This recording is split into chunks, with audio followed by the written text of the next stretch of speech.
Good morning. Happy and pleasant Sabbath to each and every one of you. And listen, you look outside, nice and cloudy. Listen to what I'm saying. Nice and cloudy and misty and very interesting. The whole skies have a whole different personality. It's been raining all week, and I saw it's like a lot of flooding and stuff in New York also. I pray you guys are safe.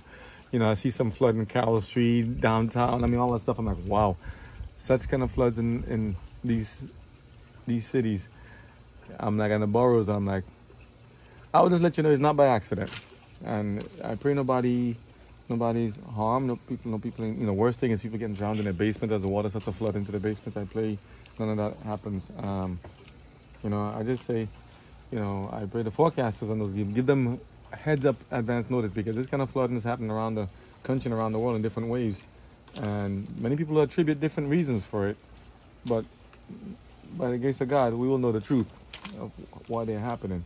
I know it's not to punish some people, as some people say, God's going to punish them. No, we're not to say that, because we don't want it happening to us. Let's say things happen in the world for many reasons, and we just have to take notice and kind of put it in perspective and say, well, what does God say about these times to come as we live through the last days and times? Because there are a lot of things happening right now that really makes you wonder, wow, is God about to come back? Is God really coming back soon? I say much sooner than many people anticipate or believe or may even want. So we got to get ourselves ready. Today, by the grace of God, I'm going to try to study.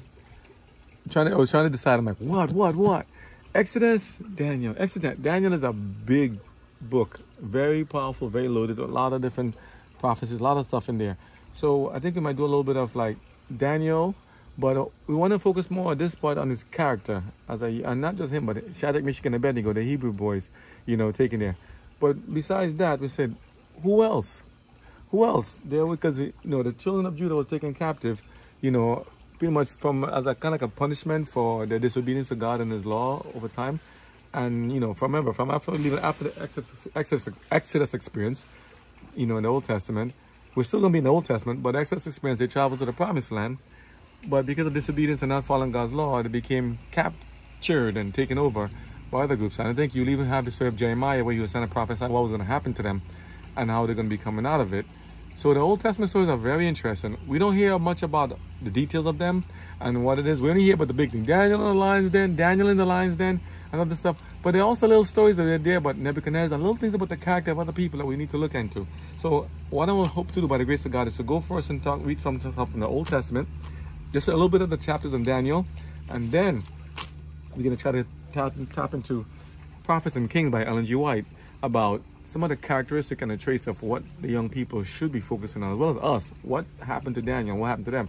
Because the story that applied to Daniel and them is what applies to us now. So we're thinking it's about them, the past, and the time of the Syrians and all these things, and different tribes, different nations getting conquered. I mean, Daniel lived to the time of when the children of Israel were taken captive by Babylon and then by Medo-Persia. And we say, wow, that's a lot of things, a lot of succession of things happened there. And I think the story of Esther takes place in the time of Medo-Persia as well. So you say, well, what happened during that time? A lot of things. The best way to get a full understanding and appreciation of this is to go back and study the Bible for yourself. Now, when you read Ellen G. White's books, sometimes she gives you the full story and the details, the breakdowns of it. Sometimes she's expecting you to at least be studying and reading alongside. You're supposed to we read the chapters first, and then go and dig into a word and say, oh. So it's like reading it and like an outline, and then getting the more context, more details of what happened in between an outline to build the whole body of the story. So I just say very necessary. Ellen G. White's writings, as well as for the Bible, go together in tandem. They're very, very necessary together. They add so much light and insight. She said, lots of light. It's like shining in between the little cracks. Say, listen, let me fill it in you. Let me fill in the story and show you what happened in between. And it's beautiful. But before we do everything, as I said, since it's Sabbath and since in general we're going to read God's holy word, we always want to start in prayer, because I get up this morning, I'm like, oh, I'm so slogged. I'm just tired. We went to sleep late last night. I'm like, we're just slogged. But at the same time, remember, God says be in season, out of season. Slogged or not, we're going to do what we're going to do. Trying to make this, by the grace of God, a Sabbath reading. Every Saturday, read something about God's word to get the message out there. Because there's a lot to cover. There's a lot. You see the world, there's a lot of things. So, tired or not, we're going to do the word by the grace of God, right? So let's say a quick prayer. Lawnmower or not, dog barking. Oh, let me respond to one of the comments I saw. Someone says, when the dog's barking or the lawnmower is going or something's going, don't talk, it makes it harder. We ain't stopping God's word for some dogs barking or kids crying or cat getting chased or something happening. No, God's word gonna go through. You'll hear it. If it's too old, think we'll pause a little bit. But hey, life is coming at you. And think of it as background effect. Break up the monotony. He's reading. That's our neighbor right there. He's doing his stuff. He's doing his thing. He's cutting the grass back there. So he's doing his work, you know. That's all good. Meantime, the pool is there. Everything's good. And misty out there. But I like the rain too. So it has a nice somber mood to the day. It just kind of hushes things a bit. It washes things away. And it's just a nice feeling to have it. Just to be able to relax out there. And it's a blessing to be able to sit down and just to read God's word and without being disturbed like that. So noise in the background, not a disturbance for me. Remember I said this is called I, you and me, keeping it real. We don't stop for noise and details and oops, bloopers, oops, said this, oops, oops. Nope. We keep going, okay? Let's get started. Old Testament, King James Version, my favorite little Bible. King James Version. We're gonna read through the book of Daniel. Let's read some stories in Daniel, because a lot of it they kind of put in the early chapters. Let's get to the early chapter. Daniel, Old Testament. Let's see. The neighbors are there. Our neighbors moving in down there, so we have more people coming in. So Daniel, in this book, you say page 653. Let's go. Daniel is a beautiful book, and so many people are named Daniel. I hope Daniel, even my friend Pastor Daniel, hope you guys understand what the message is about. And Daniel is not an easy book, and Daniel is someone to be taken very seriously. If you always hear the prophets of Daniel and Revelation, they must go together. Daniel points to Revelation, Revelation points to them, takes from Daniel, and they build on each other. And we ought to keep it going by the grace of God. 653, this one here, right? Old Testament. So Daniel comes after what? For those reading the Old Testament, sorry, let's see. Daniel, let's see. Remember the story goes in the Bible? Genesis, Exodus, Leviticus, Numbers, Deuteronomy, Joshua, Judges, Ruth, and 1st and 2nd Samuel, 1st and 2nd Kings, and 1st and 2nd Chronicles, Ezra, Nehemiah, Esther, Job, then come the book of Psalms, Proverbs, Ecclesiastes, Song of Solomon, Isaiah, Jeremiah, Lamentations, Ezekiel, Daniel, Hosea, Joel, you found Daniel, Amos, Obadiah, Jonah, Micah, Nahum, Habakkuk, Zephaniah, Haggai, Zechariah, then comes the book of Malachi. Okay, so Daniel comes right between, sandwiched between Hosea and Ezekiel, Old Testament. And we love King James. We keep it real with King James. It's just, I like the way they talk. I like to have to dig into the words and dig into it. So Daniel, let's see, the early chapters. 1, 2, let's see, Daniel, I want to know about Nebuchadnezzar's dreams. I want to talk about the dreams so badly. Daniel advanced, the golden image set up. Nebuchadnezzar tries to thwart Daniel's prophecies about the kingdom, thinking that Babylon would last forever. God says, nope, you don't do that. Don't try to do that.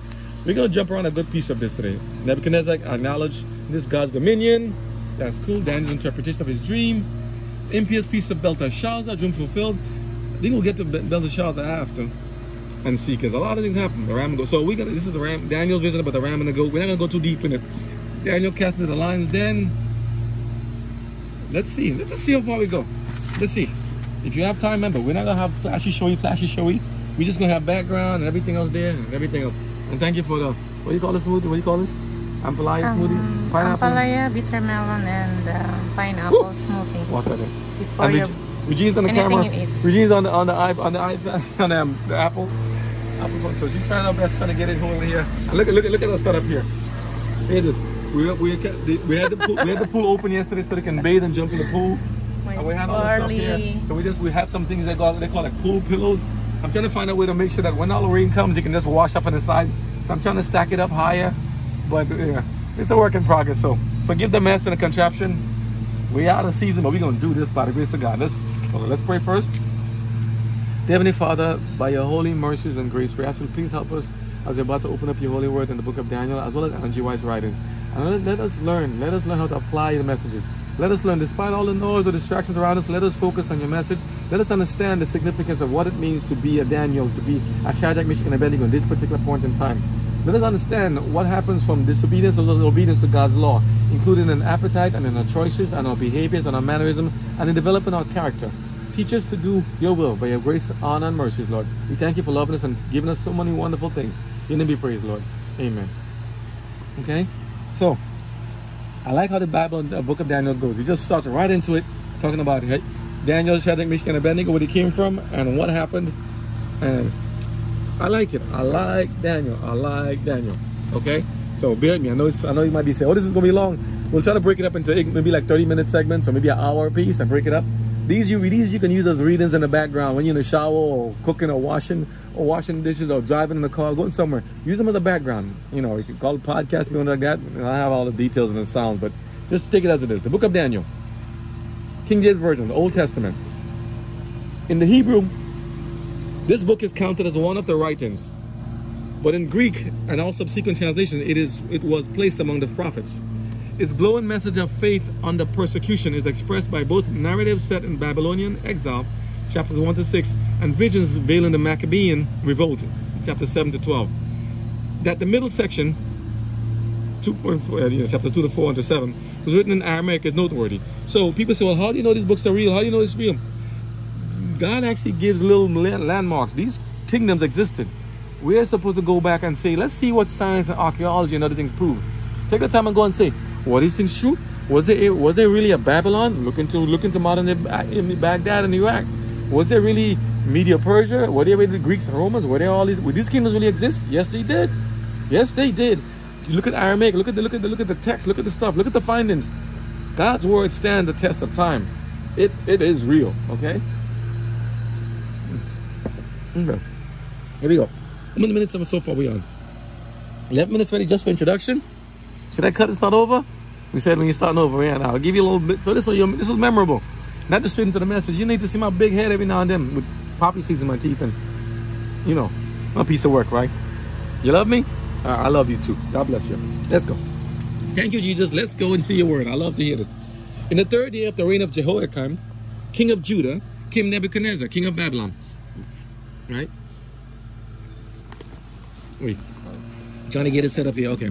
In the 3rd year of the reign of Jehoiakim, king of Judah, came Nebuchadnezzar, king of Babylon, onto Jerusalem and besieged it. Besieged it means, you know, lay siege like you see in the movies back then of a fort being taken over by armies surrounding it and stuff. Yeah, so they besieged it. They laid a blockade, maybe trying to block up the water, block up the food, block up entrance and exit into it. They want to starve them up. You know, they try to get it in a lot of ways. It's amazing how people had wars and battles back then. Even back then, and they're still doing it now. You know, it's all good. So it's all right. And feel free, you know, if you want to, this is, you know, here, if you want to, feel free to flick up, flick down so they can see what's around and go for it. Whatever is good, so you don't get broken up in a monotony. Because just looking at pages, you know, for those who are watching, as well as for those who are listening, we're trying to get it all set up here. Verse 2 of chapter 1. And the Lord gave Jehoiakim, king of Judah, into his hand, with part of the vessels of the house of God. Right? So in other words, God allowed them to be taken captive. God, you see, God gave them over. There's a purpose behind it. I'll tell you why. Which, when Nebuchadnezzar took over Judah, which Nebuchadnezzar carried into the land of Shinar, Shinar, to the house of his God, lowercase God. And he brought the vessels, God's chosen vessels from Jerusalem and Judah, into the treasure house of his God. Why do you, I'm sorry, to specify God lower? Yeah, because that's a good question, because when you see God, that's my God, El Shaddai, Jehovah. This is God, a big God. This is our God. Little God, God, those are the fakes. Those are the idols. Those are the idols of stone and rocks, statues, monuments. Yeah, so good question. Yeah, lowercase God, I want to make sure to specify. There is no other equal to our big God. Our God is one and alone. He's God. Nobody else to match. That's why I like it. So, Nebuchadnezzar took all the vessels from big God's earthly temple in Jerusalem and Judah, and decided to put it in his own house of his little God, little God, and say, hey, we captured him. He's almost saying, we capture you, we got your God, we'll conquer, we bigger than you, we better than you. Remember, God permitted this to happen for a reason, to teach the children of Israel lessons, okay? It's like to punish them for something, but also to show them that he can deliver them, and also to be a witness to them, even unto our times, that God is still the one in control. No one else can do what God can do. So, regardless of the background noise, regardless of that stuff, no, he's not planning to distract us. He's just doing his job. He's a busy man next door. So my boy, right, he's working hard. So he's doing his thing. He's doing a lot of work back there. We doing our thing. We're going to do our work right here. Here we go. Daniel and the other princes are selected by Ashpenaz. Verse 3 of chapter 1 of Daniel. And the king, Nebuchadnezzar, spake unto Ashpenaz, the master of his eunuchs. Right? And remember, eunuchs are mostly, I think they were males that were castrated, so that they won't sleep around with the king's concubines or wives, so they won't have anybody else challenge the kingdom. They were like servants to the king, but they demasculinated them in a way. They try to make them not men anymore by cutting off their goods. And some people say, well, Daniel made an Enoch too. Was he not later on? We don't know, but the real, as sad as it is, well, here's something. Even if they did do that, did it stop his message? If they did make him an eunuch, well, did they stop his message? Because he was made one of the wise men and the counselors, hoping that they allowed Daniel them to to pretty much keep what they had. But again, we never hear anything about Daniel being married or wives or girlfriends and stuff. So could you imagine that Daniel did all this and wasn't even married, didn't have a wife or a girlfriend, and had a Shadrach, Meshach, and Abednego? The stories were there just for a short period of time, and you wonder, it's interesting. Some people are married and some people are not married. Do we all have to be married to be happy? He's not married? He does not married, and never had a story about a wife of Daniel. But was his life not fulfilled if he didn't have a wife? I didn't hear God say he wasn't. Daniel had many blessings on him. But if you're brought into captivity and you're brought in to be a wise man and counselor into the king's household, you may not have had all the freedoms you would as other people are. People say, oh, you're exalted, you're in a good position. Really? If you have to be there 24/7 pretty much to be there at the king's beck and call, you really don't have as much freedoms as you would. So Daniel and the Hebrew boys and all the rest of them who were appointed to high positions in the king, as officials into Nebuchadnezzar's Babylon, it's a blessing, but it can be a very kind of like a curse also for them, because they held at a high standard, and they may not be able to be as they want to be anymore. So people we see even in our government all the time who may be held to a high standard, they may not be as free as we think they are. Oh, they have it all. They got money, they got power, they got house, they got land, they got everything. Well, maybe not. Remember, history repeats. And what happened to them back then? Well, it applies to us now. Do we have everything? No. So let's see. Let's go to the next one. So chapter 3. So Daniel, and here's the thing what they said about the eunuchs. So chapter 3 of verse 1 of Daniel.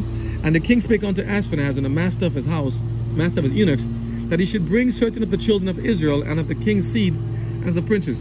I'm also going to put a little video of this one from Nest Bible Videos into the story of Daniel, into the upload of this video, so you can actually look at it. So look into the descriptions. I usually put a lot of stuff in the descriptions. Look into the descriptions and click onto the stories there. I put some little video links of Nest Bible Videos, so you can kind of get an idea of some of the stories, kind of see a visual of it, okay? Verse 4. The type of children that they want to take from the children of Judah that they made captive into the kingdom. Verse 4 says, children, who kind of children? Children in whom was no blemish. I mean, but well favored. They had to look good, no deformities, no handicap. Not saying handicapped people are bad or deformed, but these people here, they wanted the best of the best. Like some groups you see back like the Nazis and stuff back then said they wanted people to be a perfect race, perfect thing. Newsflash, none of us in this world are perfect, in bodily form or structure. Talking about that, let me say something real quick about that, just to let you guys know. It's a little tangent of this thing on purpose. Perfection. I hope we all understand that none of us can be perfect in this world except in perfect spirit and character through God. When I see videos and hear videos and hear things about people doing surgeries to break their legs to have themselves lengthened to become taller, or people shortening themselves, or having surgeries done in their calf muscles or their back muscles or leg muscles, or their face or their cheek or their nose or their eyelids or their lips or their back or all this stuff. This is not to criticize people who have done that, to say, hey, you're bad. No, I'm saying for those who are considering it, as well as for those who have done it and thinking of doing more, please understand this. You are made beautiful as you are. That's why these videos are where they are. I'm not just talking and reading for the sake. I want to read this so people look. I want to get likes. No. We're trying to get to the heart of the matter. Heart of the matter is people seem to not be liking themselves anymore. People seem to not be liking their looks anymore. Or maybe they didn't before. They're not liking how they look with their eyes, their face, their nose, their mouth, their lips, their body, their hair, their eyelids, their eyebrows, their hair. What is going on? Why are we, I'm going to say we because I don't want to, I'm not doing it, but I'm going to say we because I want to say we all together in this, right? Why are we doing this to ourselves? Why are we chopping up ourselves to try to make ourselves look, to what? To whose standard? Why are we looking at apps to make ourselves look older, younger, to see if we have a perfect symmetry of a face? Hey, newsflash, our hands are not perfectly symmetrical. They're not equal. They're not the same size. Not our feet. Study. There's a reason why God made us so how we are. We're not to be cutting up ourselves, chopping up ourselves, doing all these surgeries and Botox, all this stuff. Leave it alone. If it ain't broken, don't try to fix it. In trying to fix something that is perfect, that is fine, we may do damage to ourselves. We may do damage to God's structure. We may do damage, infections, risks, bleeding, heart attacks, strokes, clots. Okay? Then what happens when the body progresses to age, but this extra part added on, the fillers and stuff are now broken down, degraded into our body. What happens? Infections, autoimmune issues. There's Frankenstein stuff ready to break loose. Please stop chopping and cutting up yourselves. Stop trying to give yourself chopstick legs.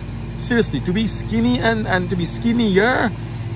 Why would you want to do this to yourselves?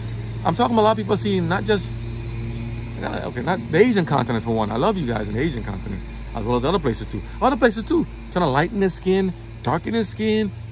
Well, darken, maybe not the darken. I let the darken go back. I'm like dark chocolate here. They'll take me as I am, yeah? But people trying to, they don't want it, they're not happy with their color. They're not happy with their looks. They're not happy with their face. They're not happy with their body. Do we understand how serious this stuff is?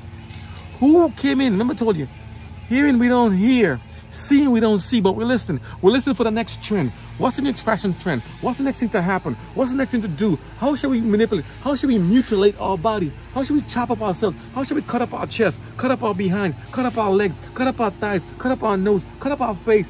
Why are we doing Frankenstein surgeries to ourselves? Why are we harming ourselves to please who? To fit in where? Well, if I'm taller, I'll be more liked and appreciated. Taller to who? What's the perfect height? Suppose you want to get taller, you're 5'2", you want to go 5'7", okay. Then the world says, no, 5'9" is better, 5'8". What are you gonna do? Do it again? Suppose the guy says, no, short is better. Listen, if you want to gender, men like short girls and tall girls and small girls and big girls. Women like short guys and tall guys and guys with no legs, guys with legs, I mean, guys with arm, no arm. People, it's the character, it's the content of your character, it's the heart, it's the mind. Oh, I put myself in the head. It's the mind. See, I'm getting too excited, right? I got a couple nails. I've been digging in the grass yesterday. I was still stuck on them, even though I try to wash it, you know? You see me? Still love me, right? I'm telling you straight. What does this do to Daniel? Listen to this.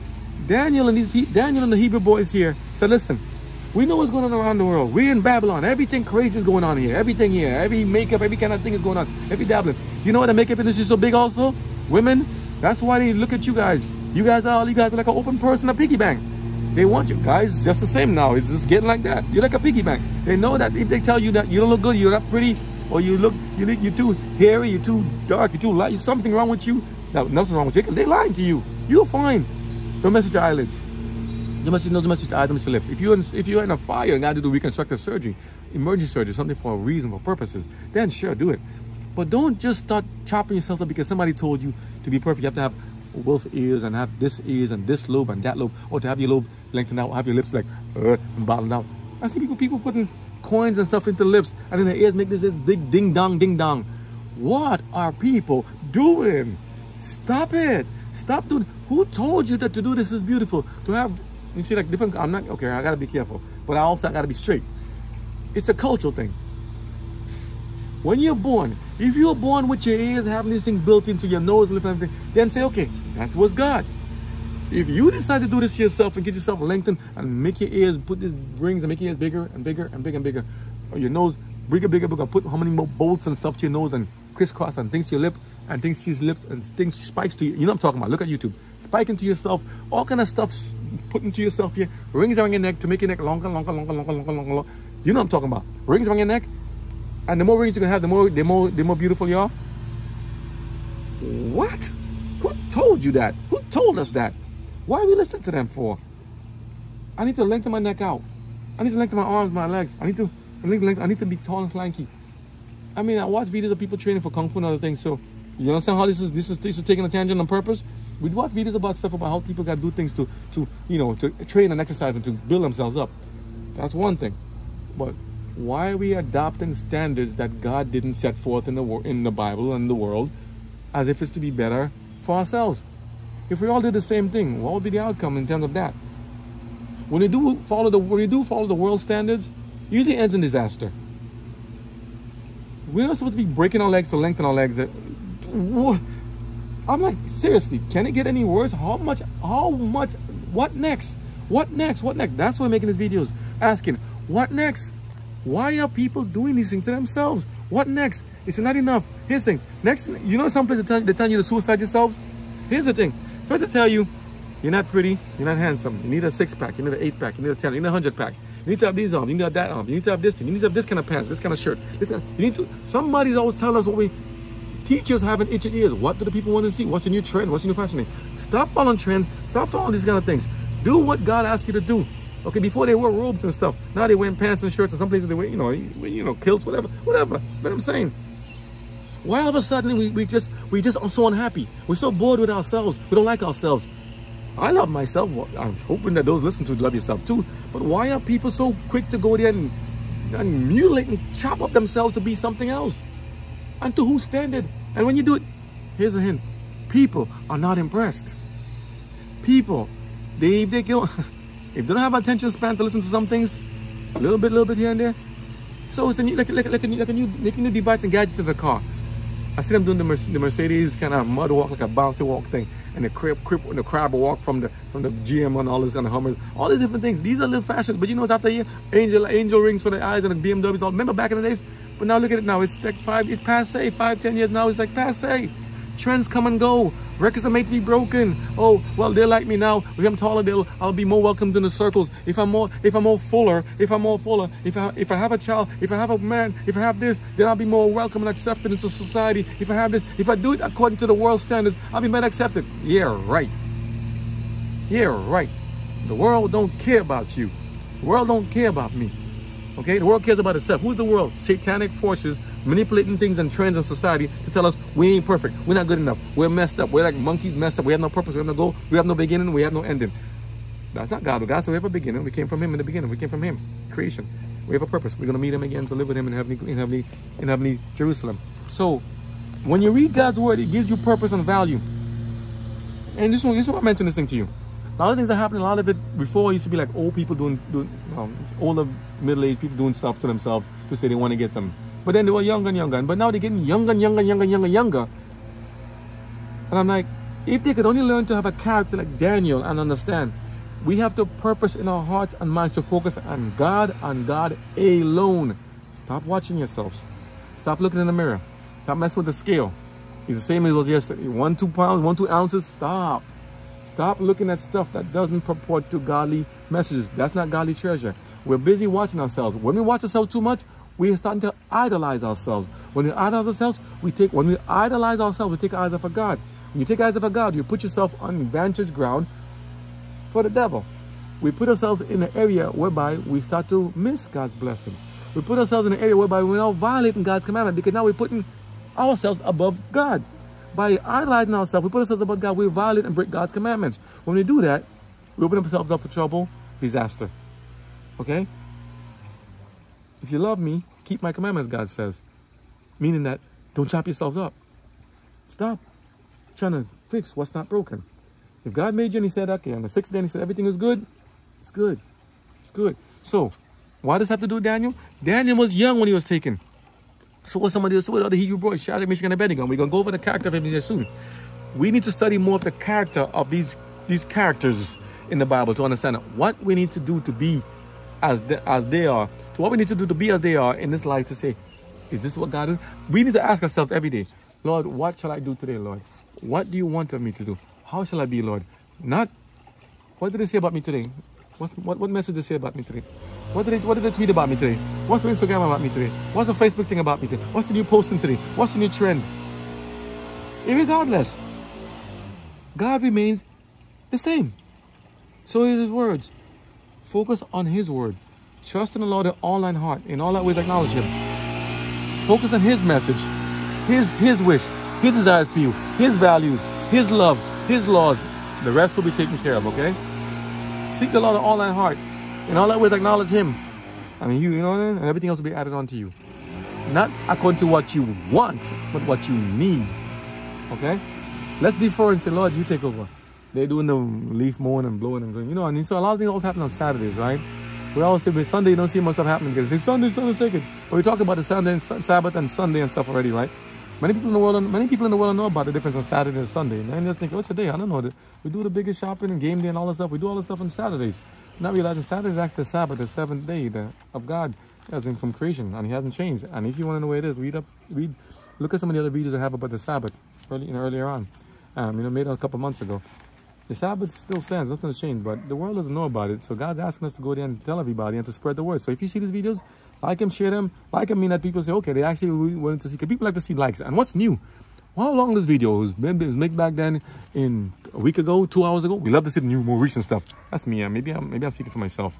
Love to see the most recent stuff. What's new? Oh, this is the most recent breaking news. I mean, if it's new, it should have the old stuff encompassed in it. But some people like to see the more things. I actually look at videos sometimes 1, 2, 3 years, 4 years. Sometimes it's like after 3 years, I'm like, sometimes, oh, it's old already. I'm like, but what I'm asking them, what I'm requiring of them to do, might be for them too. People might do that to my videos too. Is it my videos or our videos? Our videos, right? So it just says, if you need to get information, look back. Like I will look at some videos to see if it's more recent and trendy, to see, okay, maybe that with the new laws, new innovations, new stuff that maybe might be more apropos now. But some things are still necessary. So I say, people, if you have videos that are older, keep them up there. Don't change it, because sometimes people still need to look for a real, like, what is this? I need to get a real message. What's it? So like that. Let's go back to Daniel now. Just have to tell you people, don't chop yourselves up. Let's be like Daniel, okay? In the sense that, Daniel, this is 30 minutes already? Well, okay. Should I end the day with this? I'll make one and start another one and start over with Daniel? But it'll go an hour and a half. They're going to watch it. No, let's get Daniel. I don't want you guys to get nuisance. I want to get you guys to know what I'm talking about here. Because we're talking about children. Sorry, I was going to end it, but I was like, no. We said the work must go on. It's all the background noise. She gets better, right? But all this stuff going on is just saying that Daniel and them, our young children, our young people, each one of us have the purpose in our hearts to be like God asks us to be. Because you never know when the devil will come at you and we'll be separated from those we think we can rely on to be our answer books or our little solution keys. Hey, Google, what am I supposed to do today? Hi, Alexa. Hi, Siri. Oh, hi, Mom. Hi, Dad. Hi, Pastor. Hi, Priest. Tell me what I should do today. Seek God first. Lord, that's where we should go. Lord, what shall I do today? Lord, what shall I do today? That's where it comes from. God first, okay? So, these young children have a lot to teach us about what we need to do. Daniel, Book of Daniel, Old Testament, King James, chapter 1, verses 3 again. Let's go back to that. Daniel and the other princes are selected by Ashpenaz. And the king, Nebuchadnezzar, spake unto Ashpenaz, the master of his eunuchs, that he should bring certain of the children of Israel and of the king's seed and of the princes. Bring them into us. Children in whom was no blemish, but well-favored, beautiful, handsome, smart, and skillful in all wisdom, and cunning in knowledge, and understanding science, and such as had ability in them to stand in the king's palace. Okay? Not weekly, Hopefully everything is going bad. Vitals are good too. And in whom they might teach the learning and the tongue of the Chaldeans. So they won't just bring them in to try to let them be themselves. No, they want to kind of some people use the word brainwash to convert them into being as the Chaldeans are, to learn the tongue. But remember, what the devil may wish to do from Nebuchadnezzar, even though Nebuchadnezzar was meant to punish the children of Israel for their disobedience, God can still use this whole captivity issue into be a blessing into the rest of the world. Hence, here we are now. This story of Daniel here, Nebuchadnezzar, was supposed to be the head of the statue of a prophetic image to come. This will then tell you how this tone was being set. God is allowing them to be taken captive, and they don't understand why. It's not easy to be taken captive and be punished. But God had a purpose in doing all of this so that they will understand. I'm going to set the tone. I'm going to let you know this is what happen. I'm going to let you see how the kings have to be obedient to me as well. Because he is God, and if he wills it and he does it, we cannot stop it. And he wills and does only good for us and for our benefit. Okay? And he permits other things to allow men and women to tremble before him and say, hey, I'm not who I think I am. So all these wannabe little G-O-D, these God men and God women, trying to be like big G-O-D, they have to know their place. No one is equal in preeminence to God, in knowledge and wisdom and power. Okay? He says, verse 5, and the king, Nebuchadnezzar, appointed them a daily provision, means food, of the king's meat, and of the wine which he drank. Wine, alcoholic beverages, you got to make a choice here, people. So, nourishing them, the children of Israel taken captives, who had no blemish and spots, who were supposed to be good and skilled and stuff, thinking that he would give them his food and his drinks and stuff, nourishing them for 3 years, and at the end thereof, they might stand before the king. Here's something interesting. Jesus' ministry for 3.5 years roughly, But it's so interesting, right? A lot of it, he had to go through a lot of training stuff. A lot of things you have to go through before, but in this case, they want to take 3 years to kind of work the boys over, work the children over to can get them to be like them. Giving them their food, listen to this carefully, by trying to feed their appetite, literally for food to nourish them, right? Because we eat, and feed it spiritually and literally, right? Meaning that if they can give them 3 years of brainwashing them, kind of giving them what they wanted of their food and their feast and all this stuff around them and the enticements, maybe they'll convert and be able to speak and act like the Chaldeans. Anything familiar with us? Are we being conditioned daily to try to follow a certain trend or pattern or things in ourselves? Are we all being bombarded with information telling us we need to do things a certain way? Is anything happening here the same? Are people trying to condition us to believe a certain thing and think that we are this or we are that? Okay, listen carefully what I'm saying, okay, by the grace of God. So nourishing them 3 years, that at the end of thereof, they might stand before the king. And not, you see, not capital K-I-N-G, like Jesus is also capital K-I-N-G, but little K-I-N-G, King Nebuchadnezzar. He ain't equal to God, so he needs a little K, not a big K. Okay, verse 6. Now among these were the children of Judah, right? Daniel, Hananiah, Mishael, and Azariah, unto whom the prince of the eunuchs gave names. So they try to change their names. Why not give me my name? Is your names important too? You want to give me a different name. So that's what he did. He said, okay, for he gave unto Daniel the name of called Belteshazzar. He gave unto Hananiah, right? And of Shadrach, and of Mishael, and of Meshach, and of Azariah, and of Abednego. They changed the name. So now we have, so you're supposed to be Daniel, right? Daniel, Shadrach, Meshach, and Abednego, right? They get the names of all these different Meshach and Mishael. They changed the names, but these are, from my understanding, these are names of the Babylonian gods or Babylonian wise men they gave them. They try to change their identity. They try to condition them by the food and drink and what they learn. They try to condition them first, and now they want to change their identity. Your name is your identity. When someone calls your name, given to you by birth, right? Or when you have your name, what's your name? What's your name? You say your name. Michael, Michelle, John, Mike, Chris, call your name. Hey, say my name. You hear the name on the tongue, and you hear the name and everything else. You recognize, you acknowledge it, right? There are many Daniels in the world, and hopefully many people give the names to let the children know, hey, you have a spiritual purpose. Because you ask, where did the name come from? And this to me, this Daniel is like almost like an English name, right? In terms of when you say it, but they had a history behind that back then too. Okay? So then you say, why was they given that name? Names are very important. And they say, what's your name? So put your name as Daniel in the meantime. Put all names in this children's place, and this is what happens. Okay? Yes, what happens? So they try to change their names. They try to condition them in their food and diet and everything else, and try to keep them 3 years to work at them, to work the mind, work the senses, work the ears over. Because in Babylon, if they're giving the kids wine, I'm certain they give them something else too. Okay, defilements, other enticements and inducements, anything to make them lose their identity, lose their purpose, lose their value. Do you see what I'm talking about? Lose their culture, lose their identity. Anything to make them break down their barriers, break down their thing. Wine makes you lose your ability to discern evil and good. Wine and food, too much food that's dangerous and injurious to your body can make you lose your self-control and ability to fight against temptations and things. It is that serious. Your diet, our diets affect how we can fight temptations. What we eat, if you eat some food and your stomach is going crazy, we don't want to hear things so much. We don't want to focus. You eat something that says it's so delicious. Remember all the things back then? Zero cal, trans fat, all these different trends. Zero cal, zero fat, trans. All this stuff was just trends and fads back then, making you eat empty calories. And your body's like, I'm being tricked. I'm not getting what I'm supposed to. Did it work? Probiotics, all this other stuff. Did it work? Getting flatulence and all this other stuff going on. People having issues. Just stick with what God gave you. Fruits, nuts, herbs, right? Vegetables, a vegan diet, the best thing God can give you. A variety of different food, different kind of vegan stuff, vegetarian stuff, and fruits and things. In balance, okay? Not to go with these trends in the world. The world has got it messed up. The world is under Satan's control, not doing God's purpose. So, even while we're living in the world, as Daniel and them were living there in the kingdom of Babylon, we have to come out of them to be separate. We have to live. We have to purpose in our heart. As what happens, you see next verse. They said, okay, we see what's happening. You have to recognize, we see what's happening.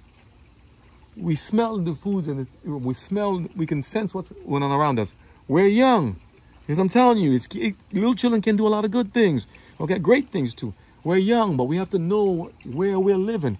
We have to know. We have to see what's been purposed for us. We have to see what are they planning? Why are they giving us these foods? Why are they giving us these little apps to do these things on the phone? Why are they giving us this kind of foods to drink and stuff? Why do I have all these sugary drinks that's not healthy for our body? Why are they giving us this kind of food that's full of hormones and all these things that are destroying our bodies?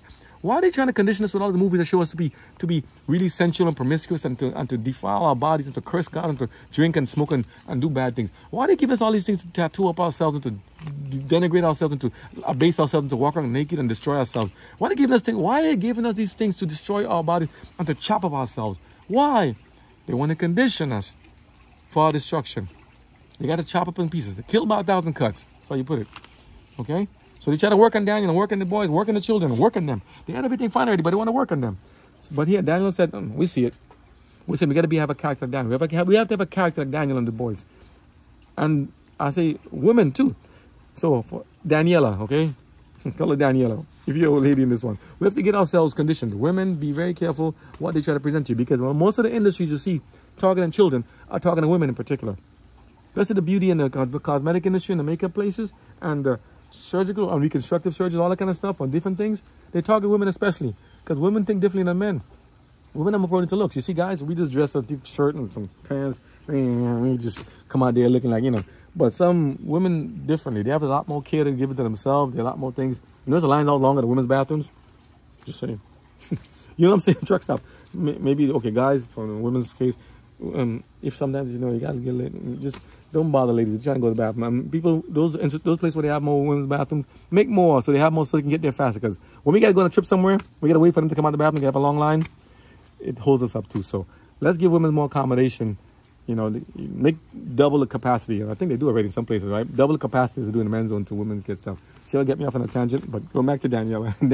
Go back to Daniel, right? Verse 8. Despite all the stuff around us, despite all the things happening, despite all the things that's happening in society, in nature, the apps they give us, and the different platforms you can go on, to depend, all the stuff coming to us, as trends on Facebook or Twitter, all these, or X, you want to call it now, or anything that's happening, despite all that stuff, we have to be able to get in the middle of it, or where we are, not follow the trend. Don't drink, don't smoke, don't kill, don't engage in PMS, premarital sex, don't engage in fornication, don't invite stuff, don't engage yourself in anything that would pull you away from God and to put you on Satan's enchanted ground, Satan's ground. Okay? Do not do anything that would take you away from God's protective care. When we listen to Satan and follow satanic stuff and eat satanic foods and drink satanic drinks, we make ourselves open to possession, to be inhabited by demonic presences and forces that will turn us away from God and will destroy us in the end. So, what did Daniel them do? Even trying to have their names changed? What did Daniel do? But, it says, but, it's okay, the answer eating food. But Daniel purposed in his heart, verse 8 of chapter 1 of Daniel. But Daniel purposed in his heart that he would not defile himself with the portion of the king's meat, nor with the wine which he drank. What did Daniel do? He said, I'm not going to defile myself. I'm not going to destroy my temple that God made of us. Okay, because it's God's temple.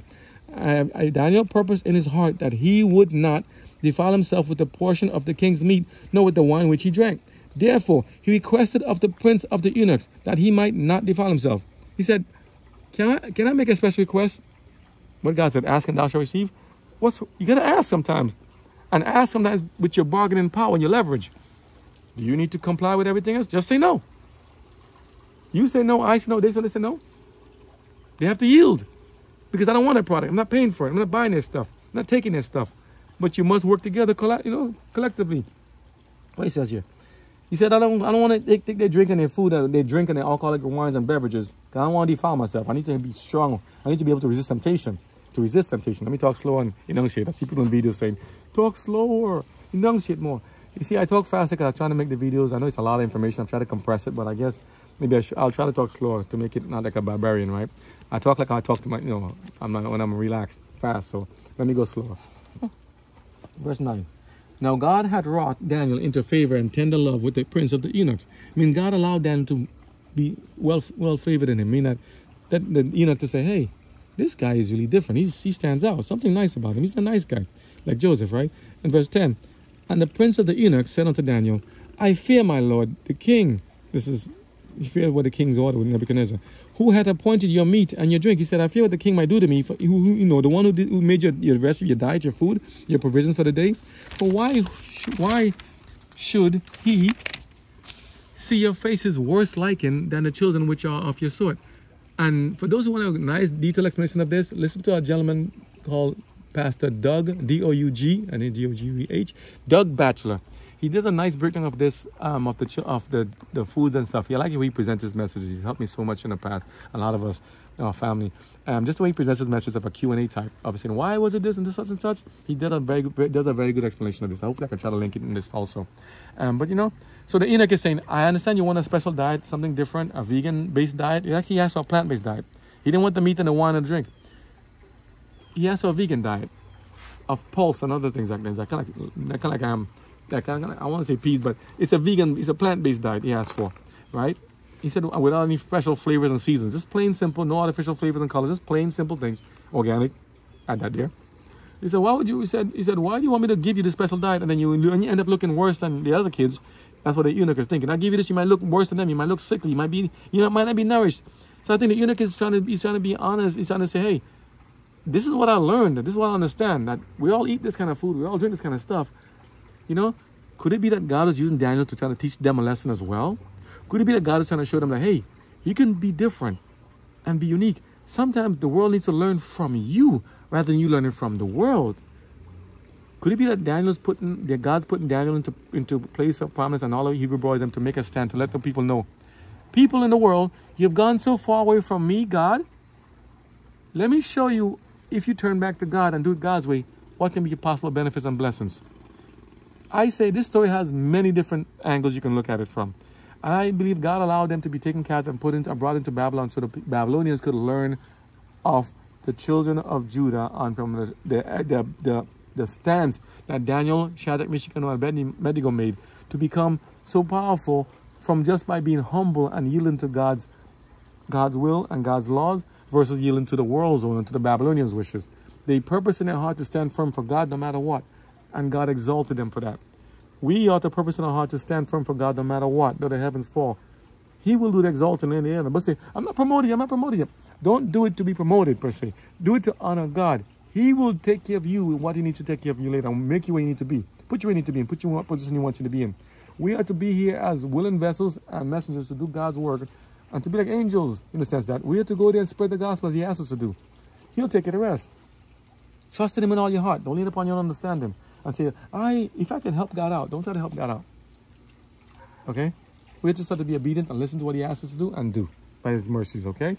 But so Daniel and them, I believe, are put there for a purpose. So here it is. So the eunuch is saying, Daniel, if we give you the food that you're asking us for, if you give us this thing and we don't give you the wine, the bad food and stuff, you might look messed up. You might look all pale and sickly.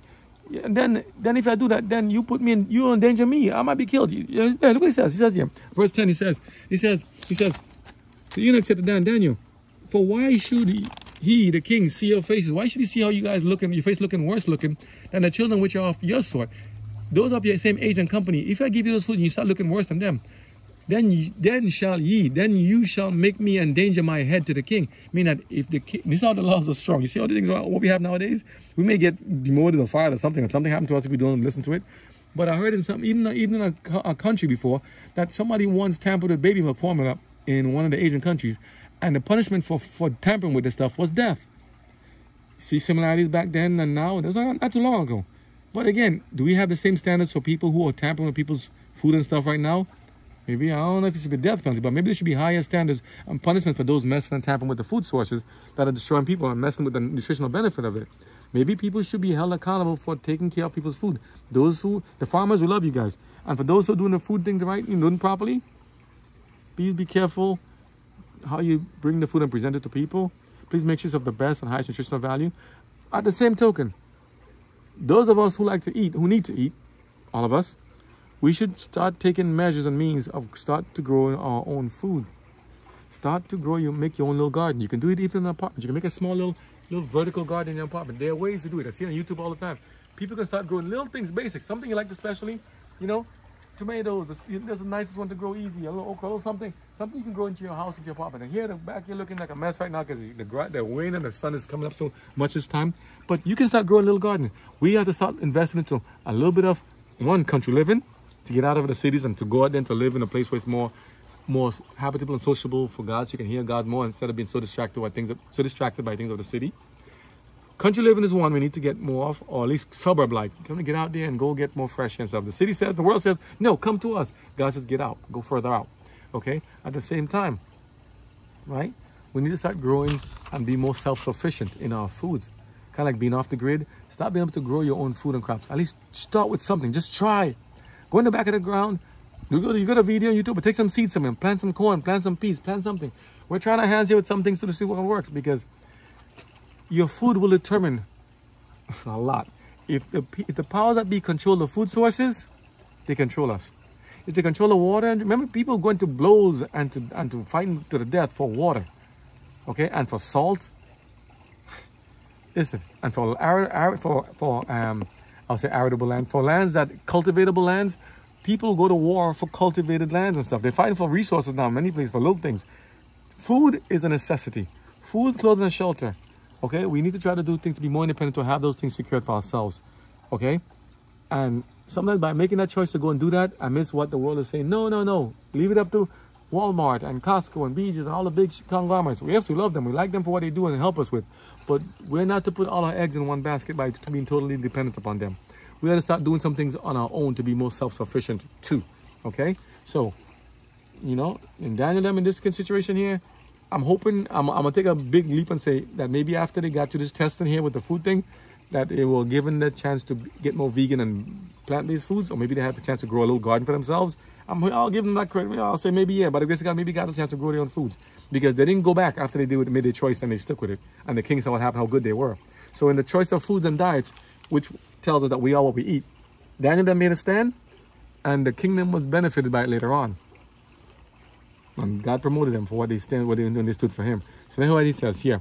So the eunuch said, I don't want to get my head getting chopped up by a king who will kill us, Nebuchadnezzar, who will kill us all for just simply disobeying his rules and his laws. Because death to us, you know, if we disobey. So you asked me something very, very dangerous, Daniel. But Daniel, God wanted to show the eunuch and the people and the children of Israel, as well as to the people in Babylon, what was planned, that something better could be there for them. That maybe their food and their choices and their trends were not the best thing, that God's way was actually best. So what happened? Verse 11. Then said Daniel to Melchizedek, the king's chief eunuch, the one in charge of them. He says, whom the prince of the eunuchs had set over Daniel, right? Hananiah, Mishael, and Azariah. That's their new names, right? Shadrach, Meshach, and Abednego. So Daniel said, okay. Daniel, the king, so the one in charge of them says, you want me to endanger my head? Daniel said, no. Let's make a little wager here. Excuse me one second. They changed their name? Yeah, they purposely changed their names. And you say why? To make them their names kind of like wise men, but more, I think, into their gods. They want to change their name and their identity. Your name is your identity. Okay, so that's why some places they go and they take over your thing. They change your name to something else. So they try to change these young people over into something else, into what they were given as a birthright name. They were given something else. Does that sound familiar? Are there any people in the world trying to change us from what we were given as our birthright to become something else? Are people trying to convert us, you know, are they trying to do something to us? Are they trying to change us from what we were given? Are they trying to transition us from what we were birthrightly given? Are there anything like that in this world people trying to change, especially from, and everything starts from the mind. Okay? We are conditioned from the mind. We have to be careful what we hear, what we see, what we smell, what we do, what we take in.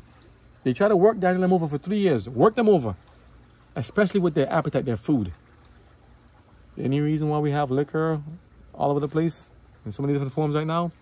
Even one video I saw that somebody trying to make banana liquor. Anything to make liquor, anything to make liquor they want. And liquor tastes bad. I tried to taste it once. My grandfather always did when I was a kid. I was like, he looked like he's drinking. He's always taking a shot glass like rum, Bacardi, Jack and drink it. And take some water, drink it after. Some people putting twists of lemon or squeeze or some kind of thing inside of it, or some kind of dilute with Coke or some other different drinks. It smells bad. It tastes bad. Why? It's almost like kerosene or something. Are you knocking it? I'm like, yes. How could people be Is it the taste? No, I'm certainly not the taste you like it for. Is it the feeling of relax, the buzz, the relaxed inhibitions where I can just do or to see yourself change and you become not able to think anymore on your own, and to walk steady, and to decide if I should drive or not drive, or to slap my person next to me or not, or to do something bad, or get up on the table and start cursing people? Do you see what people do? How many people die or injured in the name of alcohol consumption? You remember the video before, back in the days of the car, don't drink and drive? two like beer glasses crashing into each other. Alcohol shatters and destroys lives. I don't care what people say, how they try to rationalize. I'm thinking, no. Alcoholic beverages, wine, the liquor of the world, bad food, bad choices. And even if and here's another thing, if you drink and eat at the same time as a regular habit, that can also make your food become more fermented, which can make it breaking down and become more alcoholic. You can actually turn your food that was once good into now becoming alcoholic, which can then actually make you drowsy and drunk. Your food can actually become alcoholic. That can also affect your mind. And when alcohol, your body has to do so much things to process it and break it down, your liver and stuff. It will destroy you in the end. Fermented foods and beverages will well, some foods they may ferment to make a certain flavor and then the thing and then they burn off after. If the food can burn off the alcohol after, in some things, this is different. But I'm talking about the straight liquor, wine, alcoholic beverages will destroy you in the end. Whether you believe it or not, you will live and see what happens. And you only have one chance. We only have one chance. I said, I ain't drinking no more. I ain't did it after that one time. I ain't touching that no more. I took my little grandfather's little sip. I said, give me something one day. He said, I keep begging him, give me. He said, okay. One day he said, take one. I took the shot glass and How old were you? Maybe I came in when I was 8, so I was about 6 or 7. Back then, the kids get what they didn't get what they want, but he was like, maybe he taught me a lesson. Because after that lesson, I never drank again. He said, take one. I took a shot glass, I took a little glass and I drank it. Oh my stomach got warm, my body felt warm. It's almost immediately. It was like shock. Everything felt warm. I felt so sick. By the end of the night, I was vomiting like a dog, vomiting like crazy, fever, headaches, sick as a dog. I ain't touched it again since then. You got fever? Oh, I got sick like bad. Ain't touched it again. This little 6-year-old body, he did cruel to you, know. Sometimes you have to get them tough love sometimes. I got tough love. He said, you keep messing with it. And he was drunk. So that's why you see, drunk person give another drunk person something. It ain't end well. And I was sick as a dog. But after that, I learned my lesson. Don't touch it again. So for 40-something years, I ain't dare touch it. I don't even want it. I didn't want to smell it. I didn't want to see it. And what I should do? I should take his alcohol bottles and break them. I used to go around the house and look for his alcohol. When I find it, I used to pour it out. And he hated me for that. Something. But I love him. That's in why the I did Bible, there's no say do not drink alcohol. He does say Proverbs. Wine is raging, strong drink is a mocker. Who him or her is deceived thereby is not wise. He tells you not wise to drink alcohol. It says that don't drink. Eat clean food. It tells you, you want to see the best foods to eat? Leviticus food tells you to get different foods to eat.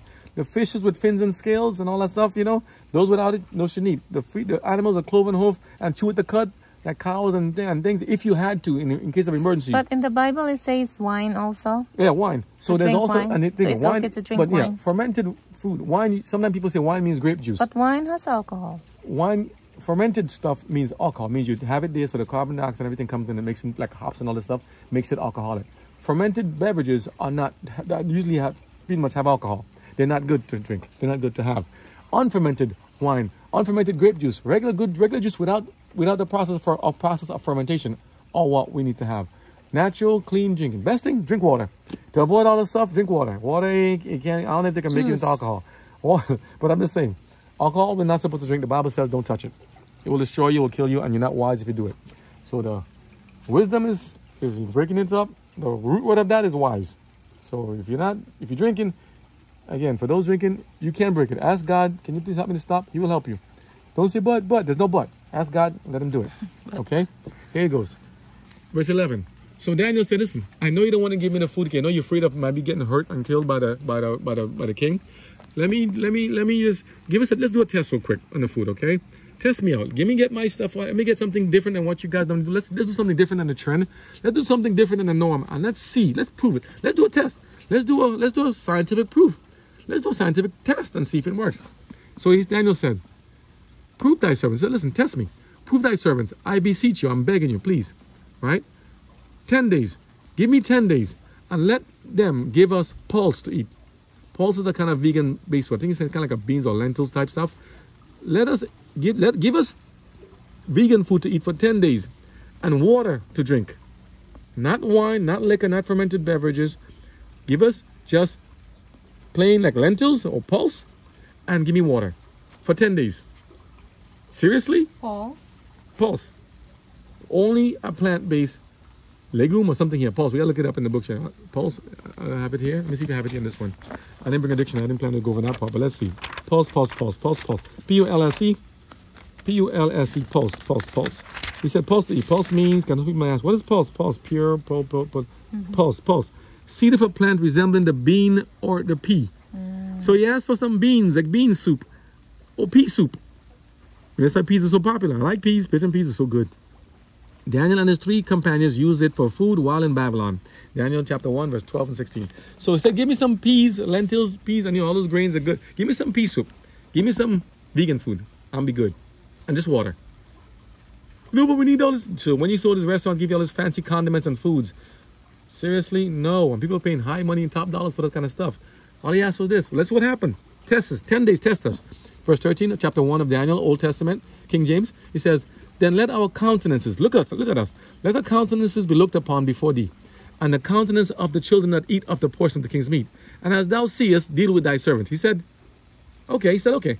Give us our request of just a vegan-based, plant-based diet of water and peas or beans, something of pulse to eat. And compare us to the other children that you talked about just now, of all the ones, our companions, our group, our peers. Compare us after 10 days. Look at our faces. Look at our body. Look at us. Test us and see if there's a difference. And they also did tests in the Navy about foods to eat and stuff. What's the best to eat if you're stranded and stuff, and a shipwrecked, about different kind of foods. And God's way of fishes with fins and scales proved to be the best thing that the Navy could eat to survive. What? Fishes with fins and scales would be the best kind of food that they would eat if they were stranded and shipwrecked, to make them survive the longest. Not the shark, not the clams, oysters, crayfish, all that stuff. Not the bentos, not the stuff that the world gives you as condiments or special. Not the caviar. Fishes with fins and scales. Caviar is the eggs. The eggs, but the way they have it designed is trying to negate from this stuff. But okay, let me leave caviar alone. I don't want to get involved in that one. But the fishes with fins and scales are the best thing to eat if you were to eat fresh foods and meats. Now it's a lot of stuff camping on the fish now. Mercury, arsenic, all the stuff there. It ain't healthy as much anymore. You better go, before God comes back, we should go plant-based. Sorry, just got to tell you the truth. Okay? But in terms of the food to eat, a plant-based vegan diet, natural, wholesome, without any other artificial flavors and colors and stuff, was the best thing to eat. Daniel said, test us. We should be saying the same thing. Test us. Eat a plant-based diet. But it's so hard. Look at our teeth. We have canines. Our teeth, our GI system was not made to be breaking and eating down meat as a long-term process. Okay? We have a very long, convoluted GI system. Okay? The carnivorous animals that eat meat in particular, they have a very short GI tract. Lions and tigers, they pull it out and eat it. But even them, in the beginning of the time, I don't see in the Garden of Eden, lions and them pouncing on zebras and eating all that on the day and the gazelle. They were also plant-based. What do you mean? This is misinfo. Nope. Read the Bible for yourself. All the creation were eating a plant-based diet in the beginning. They were all vegan. Everything. All the stuff you see now was changed because of the nature of sin. And after the flood, mankind's diet was changed as well. And even before that, people changed themselves too. But after that, God gave us a chance to eat some meat. But the meat we eat now is not prepared the way the meat was designed and specified how God said to prepare it. The meat we eat now, the flavor of the meat we eat now is because of the blood and the fat and the stuff trapped in the meat. The smelly nice chicken and the smelly nice piece of steak and the meat and all that stuff is because of the blood in the meat. That's what we taste in. And the fat, rare, medium rare, it's a whole different thing with God. The meat we're eating, if it were prepared the way God said to prepare it, would be like eating your belt or your shoes. Plain, bland and stuff. So we're not supposed to like it. It was like, really? Plants, there's some beautiful, delicious vegan food out there now. I'm telling you, I love my pasta and beans and stuff and rice and everything and stuff like that. And you can acquire, and vegan, how do you get to that point? Start substituting the food together with your regular food. Eat more of that kind of food. Put it together. Eat more of it. Eat more of it. Eat more of it before you eat your regular other stuff. Before they used to say before 21 days is a way to form a good habit. That's what I heard from some psychological. I heard this from some psychological books. 21 days to do something, you start to make up a habit. I'm like, let's see if it's true or not. Daniel said, give us 10 days. 10 days to eat your food, at least a little over a week. And let's see how the food goes. And let me know if we look different than the other kids and see what it is. That's what happened to the test. The test come here. Your diet will be a test. Here what happens here. And we'll end it after the diet, end chapter 1, and we'll go chapter 2 to different, so we can get more focus on that. How to get that part out. It's just the diet and everything else about the people not liking themselves and cutting themselves up and not liking their appearances and hating themselves. God said, God made you how you are, beautiful as you are, with your different looks and appearances. Don't change yourself, please. I love you just the way you are. Love yourself too, please. Nobody's gonna love you until you love yourself first, okay? There we go. And be confident in yourself. Small, big, tall, short, love yourself, okay? He said, prove us. Give us water and vegan base to eat, to pulse to eat. 13. Then let our countenance be looked upon before thee, and the countenances of the children that eat of the portion of the king's meat. And as thou seest, deal with thy servants. It means that when you see us, how we look then we'll be subject to you. We'll be obedient to what you ask us to do, okay, please? Okay. Verse 14. So the person in charge of them said, okay. So he consented to them in this matter. He said, okay, and proved them after 10 days. Okay, I'll listen to your request, and after 10 days I'll check you out. No, it didn't ask for too long. Hear what God did. Verse 15, and at the end of 10 days, their countenances, Daniel, Shadrach, Meshach, and Abednego, and the children of Israel who ate the healthy food, appeared fairer, that means more handsome and beautiful, and fatter, more nutritious and healthy, more fat, not to be eaten like Hansel and Gretel. Not bad story. He used to scare me all the time, that story. All right? They appeared fairer and fatter in flesh than all the children which did eat the portion of the king's meat. They look healthier. They were more strong than that. He goes further. Thus, Melzar, the person in charge of them, took away the portion of the meat. He said, whoa, your food is actually not that bad. And the wine that they should drink, and gave them instead pulse. He said, yes, you are correct. You see, even back then they were doing a test. Even back then they were doing comparative tests. Your food is actually better. Give me that wine and liquor. Ugh. Give me the hawk and the ham and the pig's foot. Ugh.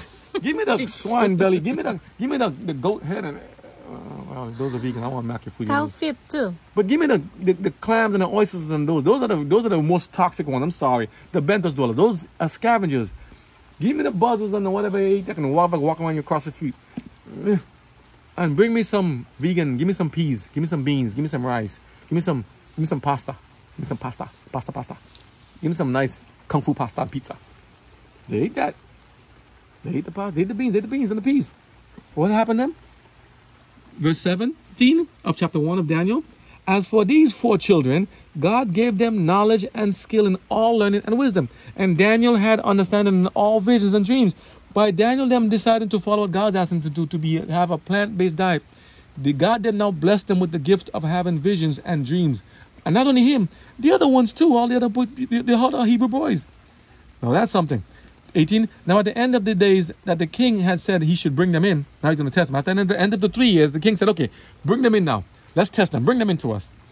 At the end of the days that the king had said he should bring them in, then the prince of the eunuchs brought them in before Nebuchadnezzar. Now here's the king. The king is bent on doing his own thing, giving them the king's meat and food, trying to condition them to follow what Babylon is doing and everything.